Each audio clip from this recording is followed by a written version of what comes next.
Muy buenas tardes, muy buenos días o muy buenas noches. Momento en el que esté viendo este directo, dese por saludado.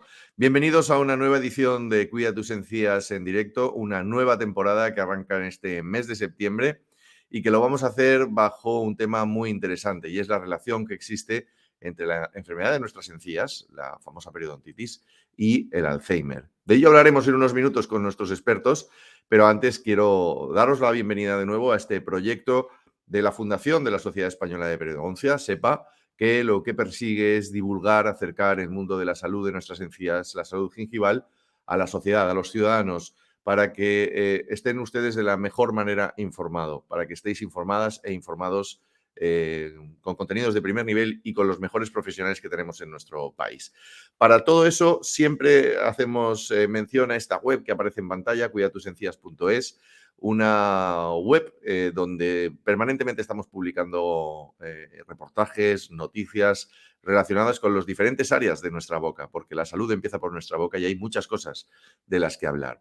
Si están interesados, si les apetece, también pueden darse de alta en nuestro newsletter para así, mucho más cómodo, en su correo electrónico recibir todas esas noticias que nosotros vamos publicando semana a semana, día a día, mes a mes y, bueno, pues ya llevamos unos cuantos años predicando sobre la importancia de tener unas encías sanas, sobre la importancia de nuestra salud. Hacemos una pequeña pausa, tomamos aire y enseguida hablamos con la doctora Ana Frank y con el doctor Yago Leira.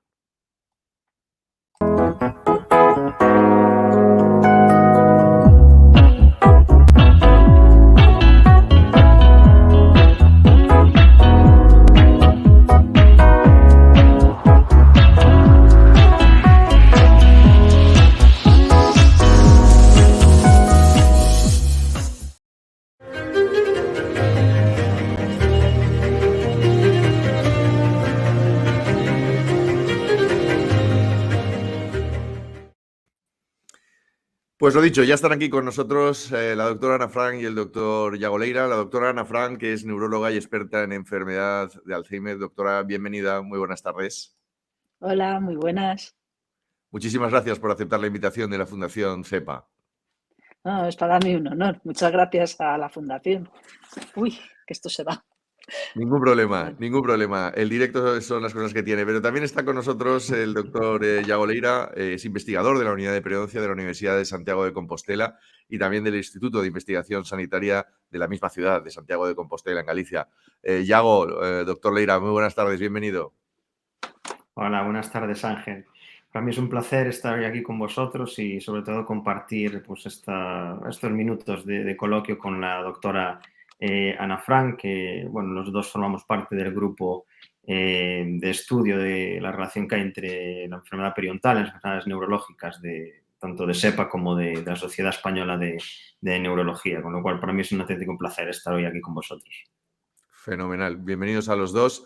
Para hablar de una cuestión interesante, muy importante, que ya hemos mencionado en alguna ocasión, pero yo creo que con motivo de la celebración de este Día Mundial del Alzheimer, que se celebra el 21 de septiembre, tenemos que cruzar y poner más en valor, ¿no? Hay muchos hallazgos de reciente aparición que confirman que el papel de la salud bucodental en la prevención de la enfermedad del Alzheimer, que lamentablemente cada vez afecta a más personas en nuestro país y en el mundo, existe, ¿no? Que existe esa relación. De hecho, al parecer, y ahora nos lo explicarán nuestros expertos, hay una bacteria que causa periodontitis crónica y que esa también colonizaría de alguna manera los cerebros y de ahí un poco el desarrollo de esta enfermedad de Alzheimer. Pero yo no lo he explicado muy bien. Lo vamos a explicar en la voz de los que saben. Empiezo con la doctora Frank para que me explique, que nos explique qué es realmente el Alzheimer, ¿no? Qué causas lo originan y qué hay detrás de esta enfermedad que tanto impacto emocional tiene también detrás, ¿no? Muy bien, gracias Ángel. Pues mira, yo creo que ya todo el mundo sabe, ha oído hablar de la enfermedad de Alzheimer. Es una demencia, o sea, es una enfermedad degenerativa del cerebro, del sistema nervioso central, que lo que causa clínicamente es sobre todo la pérdida de las facultades cognitivas. Sobre todo empieza por fallos de memoria de episodios recientes y va progresando a lo largo del tiempo y a ello se añade dificultad para la expresión hablada y escrita, o sea, trastornos del lenguaje, dificultad de orientación, incluso dificultad de reconocer en uno mismo la propia enfermedad. Y es una enfermedad muy crónica que seguramente se inicia en el cerebro varias décadas antes de que ocurran las manifestaciones clínicas de pérdida de memoria.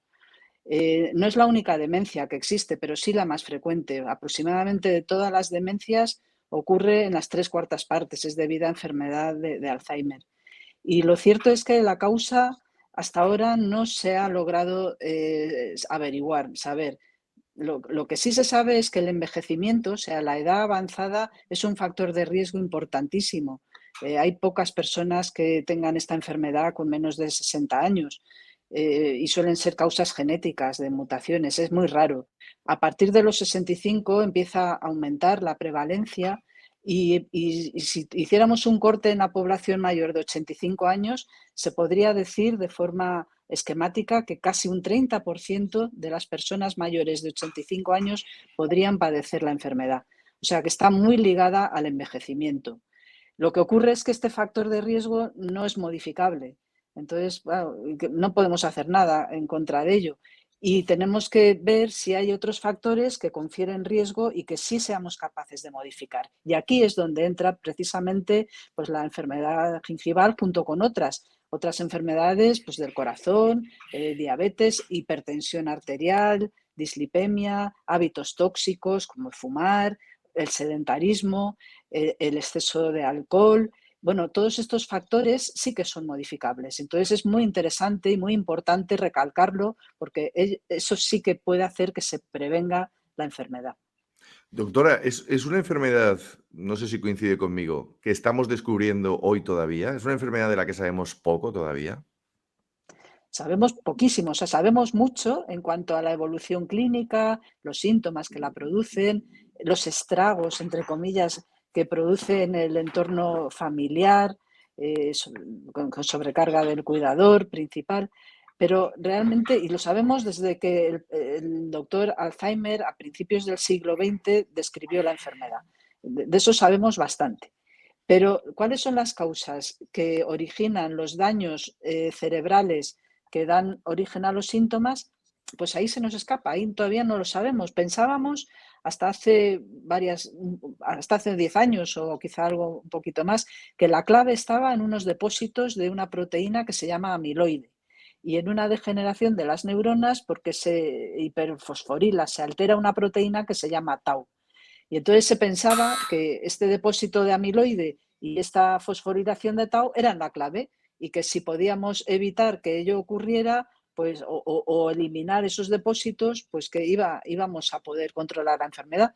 Pero desgraciadamente, 20 años después de esas teorías, hemos visto que no, que es verdad que esos fenómenos están vinculados a la enfermedad, pero posiblemente ya son consecuencia de algo que ocurre antes que eso y que por mucho que barramos y que eliminemos el amiloide del cerebro, pues no conseguimos que la enfermedad se detenga, no solo que revierta, sino que se detenga. O sea, que esos depósitos pues son una consecuencia de algo que ocurre antes y que no sabemos a ciencia cierta qué es. Ujú. ¿Cómo se trata actualmente la enfermedad, doctora? ¿Y tiene cura? Eh, Cura no, pero tratamiento sí. En realidad, a nosotros nos gusta decir que todas las enfermedades tienen un tratamiento con distintas escalas. Por ejemplo, hay tratamientos curativos, pues una infección con un antibiótico se cura. Y eso sería un tratamiento curativo. O una hernia, pues se opera y se quita la hernia y se cura. Ese sería el grado mejor de tratamiento, pero en el otro extremo del espectro estarían tratamientos paliativos, es decir, ofrecer una situación de confort a un paciente que ya no tiene, que está en una fase terminal de su vida, ofrecerle empatía, ofrecerle cariño, pues eso también es tratamiento y estaría en el extremo completamente opuesto. ¿En qué fase de tratamiento estamos en la enfermedad de Alzheimer? Pues aunque no haya tratamientos curativos, sí que hay tratamientos sintomáticos. Por ejemplo, que detienen la evolución transitoriamente durante varios años. Entonces ahí hay fármacos que están en las farmacias y mucha gente conocerá que son pues, los inhibidores de la colinesterasa. Bueno, y entonces esos tratamientos no son etiológicos, pero sí sintomáticos. y para la memoria, para que no se deteriore tan rápidamente. Y luego hay tratamientos puramente sintomáticos para síntomas que la acompañan a la enfermedad, como puede ser la depresión, como puede ser la ansiedad, los trastornos del sueño. Bueno, pues aquí también tenemos fármacos que se pueden administrar. Y luego es muy importante tratamientos con medidas no farmacológicas. Y aquí entra de lleno lo que coloquialmente llamamos gimnasia mental, es decir, mantener las actividades cotidianas al máximo, la lectura o la socialización, el tener vida y relaciones personales, tratamientos pues como pueden ser el caminar, o sea, o tratamientos de tipo de yoga y, lo que es muy importante, es adquirir hábitos de vida saludables, que como antes decía, son los que pueden prevenir la aparición de los síntomas y retrasarlos o retrasar mucho la evolución. Y aquí entramos en medidas farmacológicas a su vez, que son los tratamientos contra la hipertensión arterial, los tratamientos contra la diabetes, contra el colesterol, mantener una buena función cardíaca, renal y tratamientos no farmacológicos dirigidos a mantener hábitos de vida, pues eso, el ejercicio, la salud bucodental, mantener una buena higiene del sueño, o sea, dormir adecuadamente. Pues todo esto forma parte del tratamiento y yo creo que es importante pues ponerlo aquí de relieve. Totalmente, recordarlo y recalcarlo. Mencionaba la salud bucodental y voy a preguntarle al doctor Leira, que me esperaba pacientemente, ¿cuál es la relación que existe entre el Alzheimer y estas enfermedades neurodegenerativas, por ejemplo, con la periodontitis, ¿no? Que es la patología más común en las encías? Sí, pues hoy en día tenemos ya bastantes estudios que demuestran que en personas que tienen periodontitis, sobre todo periodontitis más avanzadas, pues el riesgo de que en el futuro sufran una enfermedad neurodegenerativa, sobre todo la enfermedad de Alzheimer o incluso la demencia de tipo vascular, pues aumenta significativamente en comparación con aquellos que no tienen la patología, con lo cual aún estamos en estadios iniciales para decir que pueda ser un factor de riesgo, ¿no?, de desarrollo de enfermedad de Alzheimer, pero por lo menos es un indicador de riesgo, ¿no? Entonces, como dijo la doctora Frank, hay que tenerlo en cuenta. Los estudios están ahí, hoy en día ya son bastantes, son algunos bien diseñados, estudios epidemiológicos que incluyen mucha gente de distintos continentes, o sea que es bastante generalizable y la evidencia está ahí, o sea que por lo menos hay que tenerlo en cuenta como un factor o indicador de riesgo de esta patología neurodegenerativa. Yo imagino, doctor Leira, que explicarlo es complejo, pero intentemos, le voy a pedir que nos haga el ejercicio sencillo de divulgación, de explicar por qué, cuál es la relación, ¿no? Yo hablaba de una bacteria que entra y tal. ¿Cuál es el efecto causa de esa periodontitis que puede acabar desarrollando en un Alzheimer? Sí, a ver, en la periodontitis, aunque antiguamente se creía que era una infección que solo afectaba la cavidad bucal, hoy en día se sabe que no. Y se sabe básicamente por dos razones. Una, porque las bacterias que están produciendo esa infección en los tejidos de la encía pueden pasar al torrente sanguíneo, lo que se llama una bacteriemia, ¿no? Porque el epitelio, digamos, de esa encía que está infectada, inflamada, se ulcera, y entonces permite el paso de estas bacterias al sistema circulatorio. Por otro lado, también los mediadores inflamatorios, proteínas inflamatorias que están en la encía, que se producen localmente en la encía cuando se sufre periodontitis, también pueden pasar por el mismo mecanismo al sistema circulatorio. Y ahí tanto las bacterias periodontales como sus productos tóxicos, por ejemplo, los lipopolisacáridos o incluso algunas más específicas que luego hablaremos, junto con estos mediadores inflamatorios, pueden desencadenar o promover diferentes fases del proceso neurodegenerativo, ¿no? Y, por ejemplo, hay estudios experimentales que demuestran que pueden activar la microglía y esto desencadenar una neuroinflamación, ¿no?, una inflamación en el cerebro que dará lugar después de diferentes procesos biológicos a una neurodegeneración en ese cerebro, o incluso también a promover el acúmulo de beta amiloide, ¿no?, sobre todo el beta-amiloide 1,42, que está más ligado a estas placas seniles características de la enfermedad de Alzheimer, incluso a promover lo que ya comentaba la doctora Frank, de la formación de ovillos neurofibrilares, ¿no? De que esta proteína tau se hiperfosfolile y forme estos ovillos neurofibrilares que también son muy característicos de la enfermedad de Alzheimer. Con lo cual, hay diferentes vías por las cuales estas bacterias, que antes se creía que solo afectaban a nivel de la boca, pues pueden estar involucradas en el proceso neurodegenerativo característico de la enfermedad de Alzheimer.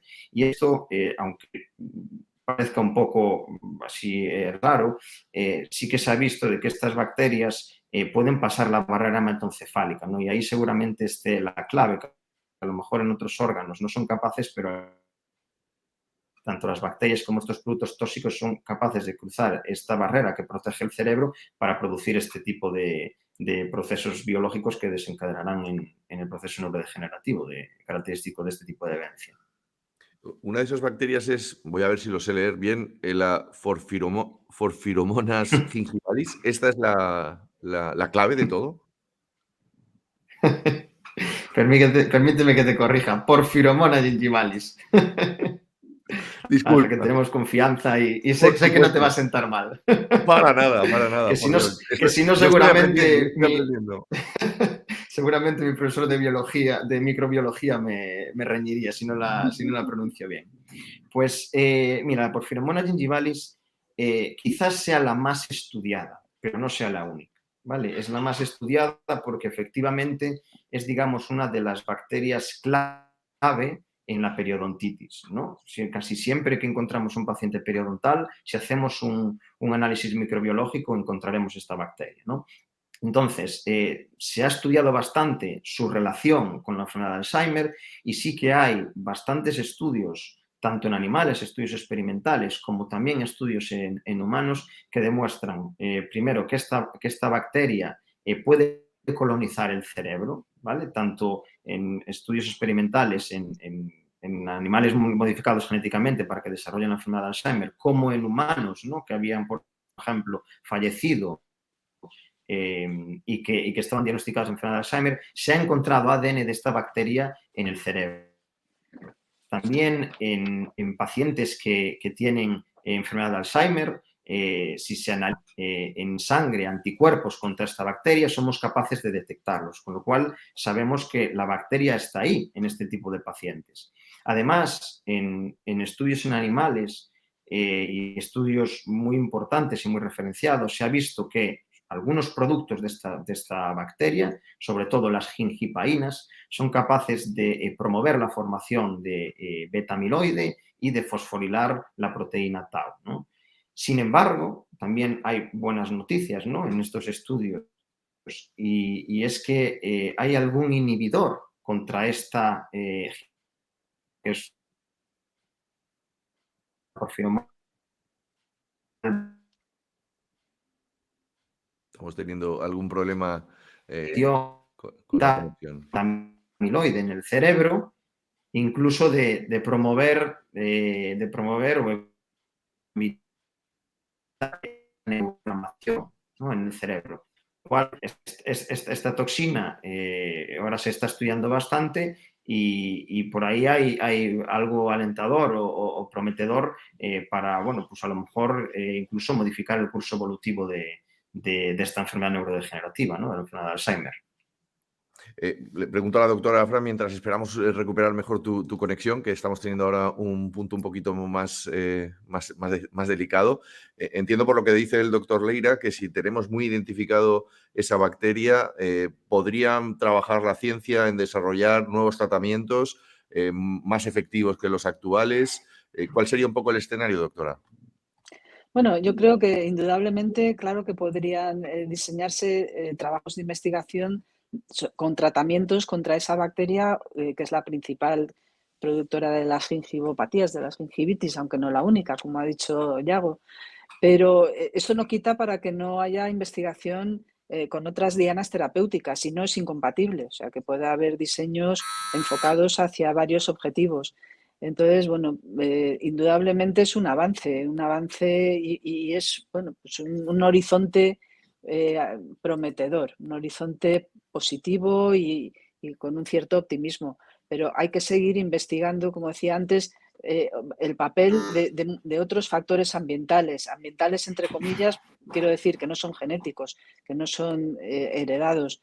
Y no solo las encías, sino bueno, pues también en general otras enfermedades como pueden ser las cerebrovasculares. Entonces es también importante prevenir enfermedades vasculares del cerebro que junto con la degeneración propia de la enfermedad puede acentuar los síntomas y precipitarlos.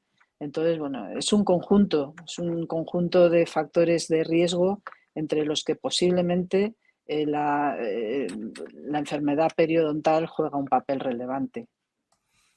Yago, me imagino que en la línea, ¿no? Ahora que te escuchamos mejor. Pues creo que definitivamente hemos perdido Yago se ha momentáneamente quedado. la conexión con Yago, con el doctor Leira. ¿Nos Sí, escuchas? sí, estoy. ¿Me escucháis? Sí, os escucho. Perfectamente. Sí, sí. Yo podría añadir una cosa a lo que Por dijo favor. la doctora Frank, sí. Respecto a lo de los inhibidores de esta toxina, de la porfinomona gingivalis, de la gingipaína, sí que se está llevando a cabo un ensayo clínico en el que se está probando este inhibidor de la gingipaína, que es el atuzaginstat, tiene un nombre un poco complejo, y se está ensayando en pacientes que tienen enfermedad de Alzheimer leve moderada, y se están utilizando diferentes dosis, 40 miligramos y 80 miligramos, cada 2 veces al día, ¿vale? Cada 12 horas. En este estudio en particular se han incluido más de 600 pacientes y los resultados preliminares nos dicen que en aquellos pacientes en los que la porfiromona gingivalis, es decir, los anticuerpos contra esta porfiromona gingivalis están más elevados, es decir, lo que se podía trasladar a pacientes con una periodontitis a lo mejor un poco más avanzada, más grave, parece que el efecto en cuanto a función cognitiva pues es mucho mejor y beneficioso que en aquellos que no se le daba el fármaco, ¿no? Todavía son datos preliminares, pero bueno, son resultados alentadores. El estudio, bueno, es mucho más complejo, mide muchas más variables. Ahora mismo sí que hay que decir que está parado, porque la FDA lo ha parado porque está evaluando bien este medicamento, estos inhibidores, sobre todo porque ha visto que a lo mejor puede haber algún problema a nivel hepático, tampoco nada grave de elevación de transaminasas, pero los resultados son muy alentadores, ¿no? Con lo cual yo creo que en relación al tema nuestro, por supuesto hay que controlar otros factores, pero creo que bueno, este estudio puede arrojar algo de luz en el papel, podría decirse causal, ¿no? Aunque necesitamos más evidencia de la porfinomona gingivalis en la enfermedad de Alzheimer. Doctora, por seguir dibujando un poco el cuadro o la fotografía, ¿no? de la realidad de esta patología, hemos hablado de una prevalencia muy importante, pero ¿cuál es el impacto socioeconómico de la demencia y en el caso concreto del que estamos hablando, del Alzheimer? Sí, pues el impacto es muy notable, la verdad, porque hay muchas personas que la padecen, suelen ser personas mayores, estas personas ya no están en edad laboral habitualmente porque se dispara la prevalencia a partir de los 70 años aproximadamente, pero sí que ocasiona unos gastos tremendos sanitarios pues por toda la constelación de síntomas que ocurren alrededor de ella, la necesidad de centros de día para tratamiento no farmacológico de estimulación cognitiva, luego posteriormente, pues en muchos casos la institucionalización en residencias, porque llega un momento en que en el ámbito familiar es insostenible el poder atender adecuadamente a los pacientes. Pero durante muchos años, como es una enfermedad prolongada en el tiempo, pues durante alguna década o más, el cuidador principal que sí que está en edad, puede estar en edad laboral si es el hijo, pues claro, también sufre las consecuencias en el trabajo de este cuidador principal, de este hijo. Lo que pasa es que normalmente es el cónyuge el que tiene que cuidar de su pareja con la enfermedad.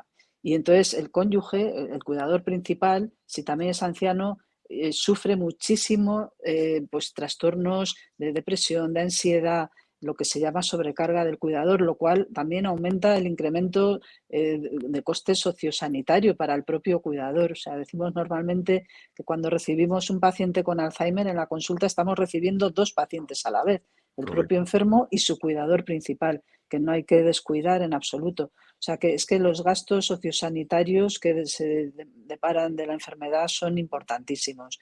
Y además cada vez mayores, porque la sociedad en la que vivimos pues cada vez es más exigente con el bienestar, y con lo cual es normal. Entonces, lo que hace a lo mejor 20 años, pues bueno, uno se decía, no, es que está mayor y que se aguante. No, ahora mismo lo que deseamos es la mejor calidad de vida para todas las personas, ¿no? Incluidas las personas que padecen esta enfermedad. Así que son muy notables los gastos sociosanitarios. Ante ese escenario que está dibujando la doctora Frank, evidentemente, una de las buenas recetas que se me ocurre a mí es la prevención. Como también mencionaba la doctora previamente, doctor Leira, ahí el tratamiento periodontal, el papel que nosotros podamos jugar para mantener la salud de nuestras encías y de nuestra boca es clave, ¿no? Sí, por supuesto. Es decir, no solo en el paciente con enfermedad de Alzheimer, sino en cualquier paciente. Hoy en día, la verdad es que todavía no tenemos muchos datos si realmente el tratamiento periodontal podría prevenir que una persona pudiese desarrollar o no enfermedad de Alzheimer, ¿no? Tenemos datos, pero todavía no son muy fiables. Tendría sentido, ¿no? El pensar que si tratamos la infección de las encías, ¿no?, en la consulta dental, pues podríamos de alguna manera retrasar el proceso neurodegenerativo o incluso evitarlo si a lo mejor actuamos en fases muy tempranas o incluso en gente que ni siquiera tenga ningún problema cognitivo, que yo creo que es la clave y la población diana a estudiar, porque como sabe la doctora Frank, y ella lo explicaría muchísimo mejor que yo, claro, los tratamientos que hay hoy en día de la enfermedad de Alzheimer, cuando ya son estadios avanzados, pues mucho no hace. Ya dijo que son más de síntomas que de otra cosa. Entonces, creo que donde de verdad se debería estudiar sería en poblaciones de alto riesgo de sufrir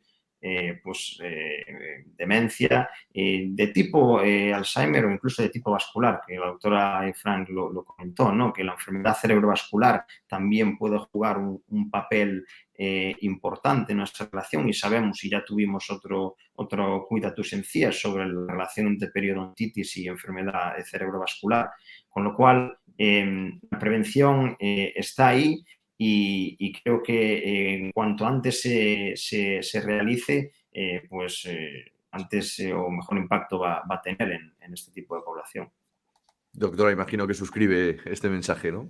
Totalmente, totalmente. Hasta el punto, bueno, yo lo que acostumbro a hacer en los pacientes que veo por cualquier enfermedad neurológica, no solo demencia, en cualquiera, es que al final en el apartado del informe clínico de otras recomendaciones hago mucho hincapié en el cuidado pues, de cualquier factor de riesgo cerebrovascular, como puede ser eso, el cuidado de la dieta, el cuidado de evitar los tóxicos, realizar una higiene bucodental adecuada, y lo pongo por escrito. Y además, cuando doy el informe, le digo al paciente, mire, esto es para usted, y también, y miro al acompañante y digo, porque suelen venir acompañados los pacientes, y también para usted, y no solo para usted, si tiene hijos también. Este último párrafo es extensible a toda la familia, porque es prevención primaria, como dice el doctor Leira.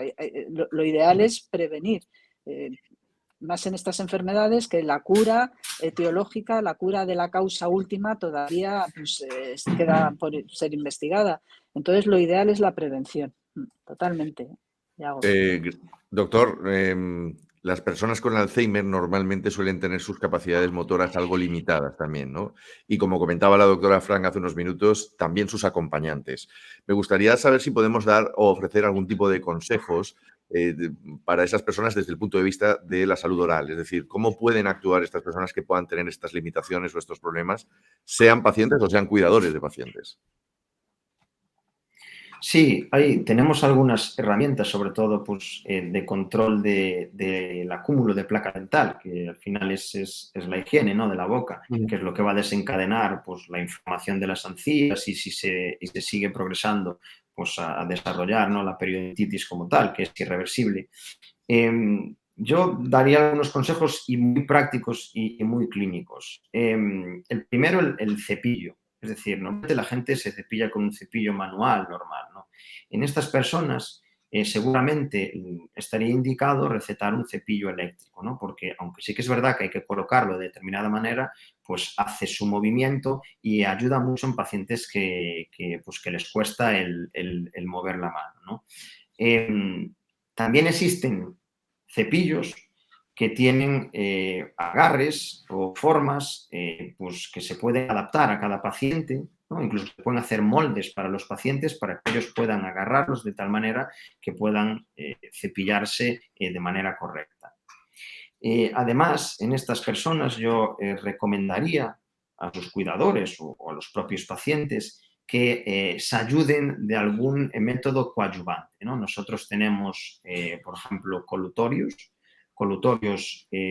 con antisépticos, por ejemplo, la clorexidina o el cloruro de acetilpiridina, una combinación de ambos, que se han visto que son bastante eficaces ayudando al cepillado para el control de la placa y la reducción de la inflamación de la encía. Entonces, siempre tenemos dispositivos que puedan facilitar un poco, tanto los cuidadores como estos pacientes, el mantener una higiene más o menos óptima. Y digo más o menos óptima porque está claro que yo si un paciente pues con una demencia acude a mi consulta, yo no voy a esperar que tenga un control de placa exquisito, ¿no? Pero sí que de acuerdo a unos niveles que le permitan un poco, el controlar, digamos, esa infección bucodental o esa inflamación para que no tenga más problemas de los que el paciente padece de por sí. Y sobre todo también algo muy importante, y es que aunque sean estos pacientes dependientes, ¿no?, que a veces no puedan venir solos, tienen que intentar de alguna manera acudir de manera regular a las citas con el dentista, porque muchas veces es aquí donde detectamos los problemas, porque si los pacientes no acuden y tardan años en venir, a veces cuando vienen es demasiado tarde, ¿no? Y tenemos que hacer tratamientos, podemos decir, más invasivos, ¿no?, como ya extracciones dentales. Claro que estos pacientes pues no estaría para nada recomendado porque después los dientes hay que reemplazarlos con algo, ¿no? Y sabemos que a lo mejor los implantes, que es la mejor solución hoy en día para un paciente que no tenga este tipo de enfermedades neurodegenerativas, a lo mejor para el paciente con demencia no sería lo indicado, ¿no? Sería más indicado a lo mejor una prótesis removible, una prótesis de quitar y poner, pero claro, eso para el paciente también es incómodo, con lo cual el acudir de manera regular al dentista creo que también es una medida preventiva para evitar males mayores, ¿no? Digámoslo así. Estamos terminando. Les quiero lanzar la última pregunta, un poco al hilo de lo que estaba apuntando Yago. Doctora Frank, ¿cómo se puede ayudar desde una clínica de neurología a prevenir la periodontitis? Y la pregunta también será la inversa para el doctor Leira. ¿Cómo se puede ayudar a la neurología desde una consulta dental?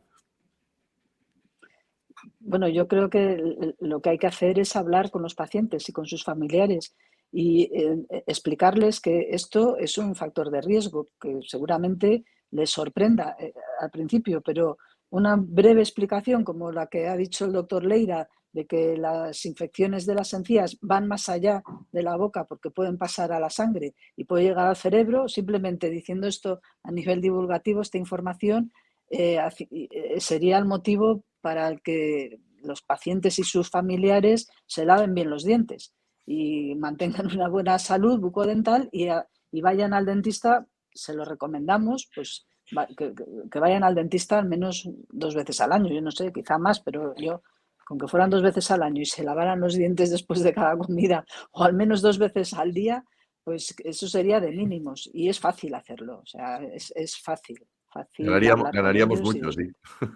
sí. Doctor Leira, y en su opinión, a la inversa.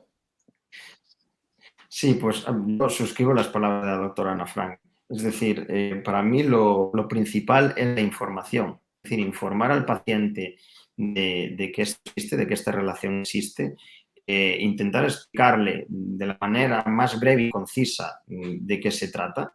Es decir, a mí siempre me decían, tú si sabes algo de verdad, lo puedes explicar a tu abuela, a tu padre y a tu hijo y a tu amigo y al mayor experto mundial en ese tema. Es decir, tenemos que intentar llegar al paciente explicándole las cosas, porque hoy yo lo veo, que en las consultas cada vez más la gente te pregunta por esto, porque parece que ahora está un poco de moda, ¿no? Y claro, la enfermedad de Alzheimer es una enfermedad muy devastadora y muy importante y muy prevalente en las personas ancianas. Y la gente te pregunta porque lo va leyendo en las revistas, en los periódicos, lo escucha en la radio. Entonces, creo que cualquier profesional bucodental tiene que, por lo menos, tener unas nociones básicas de que esta relación existe, de creérsela, porque si tú no te lo crees, no se lo puedes explicar y no puedes llegar al paciente.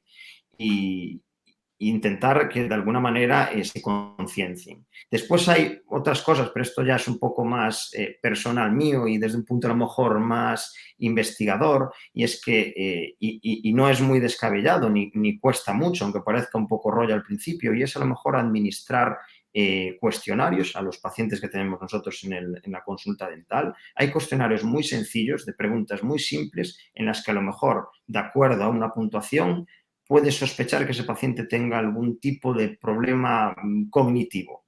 Si es así, salta el signo de alarma y dices, vale, pues le voy a derivar al especialista, al neurólogo, para que él ya haga un diagnóstico clínico, que si tiene que hacer pruebas complementarias las hará. No nosotros diagnosticando, pero sí a lo mejor detectando de manera, digamos, precoz o presintomática, o que a lo mejor podamos creer que puede ser o puede estar compatible con una demencia, lo derivamos al neurólogo, que si es perfecto, que si no es, no pasa nada. Yo creo que el paciente incluso lo agradecería porque ve que tú te estás preocupando por él, ¿no? Y lo mismo también a lo mejor en la consulta neurológica, es decir, nosotros, que esto también lo estamos trabajando en el grupo, tenemos cuestionarios muy sencillitos de preguntas en las que puedes evaluar si la persona puede o no padecer enfermedad periodontal. En caso de que salte la alarma, también nos lo pueden derivar a la consulta dental para que hagamos un examen periodontal completo y también radiografías, etcétera, para saber si esa persona realmente tiene enfermedad periodontal o no. Y después yo también creo un poco en lo que ya hablábamos de los factores de riesgo vascular. A mí me gusta insistir bastante porque, y esto repito, la doctora nos sabrá muchísimo mejor que yo, pero hay un componente vascular, incluso a lo mejor también importante la enfermedad de Alzheimer, ¿no? Igual se cree, hay algunas corrientes que creen que puede empezar por ahí el proceso neurodegenerativo, ¿no? Y no tanto ya en el acúmulo de beta-amiloide, etcétera. Entonces, nosotros en la consulta tenemos muchos pacientes que tienen factores de riesgo vascular, es decir, hipertensión, diabetes, son enfermedades muy prevalentes.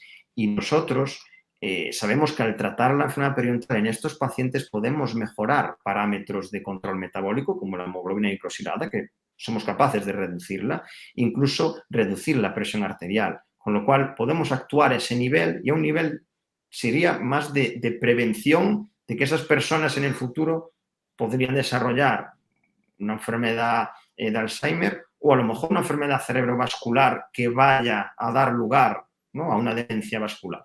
Con lo cual tenemos ahí varias áreas en las que podemos actuar. Doctora, no sé si quiere añadir alguna cosa más. Sí, añadiría un aspecto más y es la investigación. Yo creo que también es nuestra misión el inculcar a la población y a nuestros pacientes la importancia de su contribución, de que ellos participen en programas de investigación, ya sean investigación asistencial, como la que ha insinuado el doctor Leira, pues haciendo cuestionarios para poder tabular pues las respuestas y poder llegar a conclusiones, como investigación mediante ensayos clínicos, como al que él se ha referido del estudio que ha mencionado, el ensayo clínico. contra la, ¿cómo es? Gingipaína, sí. Gingipaína. Gingipaína, son Entonces, nombres bueno, complicados, sí. no solo este ensayo de un anticuerpo contra la gingipaína, que la ha mencionado, sino hay muchos otros ensayos clínicos de fármacos que están en investigación y que además suponen pues, una pequeña ventana de luz a los pacientes y a los familiares. Entonces, debemos incorporar también, yo creo, en nuestra práctica habitual el hablarles de la posibilidad de que, bueno, pues que si quieren colaborar en la investigación, pues son muy bien recibidos. Sobre todo porque lo tenemos muy reciente, ¿eh? Hemos visto cómo cuando realmente se investiga y se aplica se ponen soluciones a problemas muy grandes, ¿no? Y lo tenemos, Sí, como digo, muy reciente.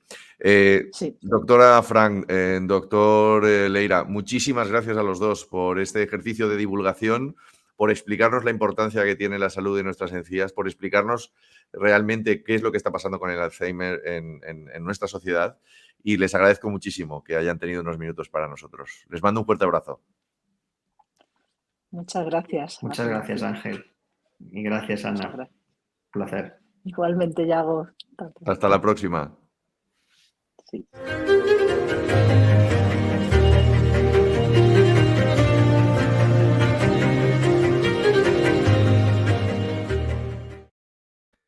Y a mí en estos últimos segundos me queda simplemente agradecerles una vez más a los doctores su tiempo, pero también a ustedes por su atención, por haber estado presentes durante la emisión de este Cuida tus encías en directo, el primero de esta nueva temporada, y de que hayamos aprendido entre todos una vez más que es muy importante que tengamos una buena salud gingival, porque nuestra salud en general empieza siempre por nuestra boca.